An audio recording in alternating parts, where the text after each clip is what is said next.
আজকে ছিল নীলষষ্ঠী। নীলষষ্ঠীতে আমি আমার ঘরে পুজোটা সেরে দিলাম। মন্দিরে আমি যাই না, মন্দিরে গেলে শান্তিতে পুজো দেওয়া যায় না, হচ্ছে গিয়ে তার থেকে ঘরেতে অনেক শান্তি করে পুজো করা হয়। দেখতে পাচ্ছ তো আমার ছোটোবাবু এত বক বক করছে যে আমি তোমাদের বলছি সেটা তোমরা শুনতে পাচ্ছ কি না বুঝতে পারছি না বন্ধুরা। ঘরেই বাবাকে ভালো করে নিচে নামিয়ে সুন্দর করে সাজিয়ে গুজিয়ে পুজো দিয়ে দিলাম, আর সব ঘরের সব ঠাকুরকেও পুজো দিয়ে দিলাম। মন্দিরে গেলে সত্যিকারের মোমবাতি ভালো করে মানে বাবাকে দেখানোও যায় না, ধূপকাঠি ভালো করে দেখানোও যায় না।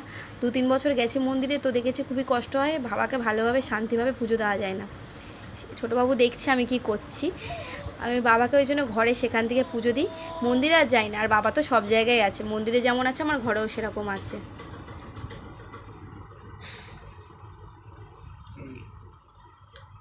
এই ছিল আমার নীলষষ্ঠীতে পুজো।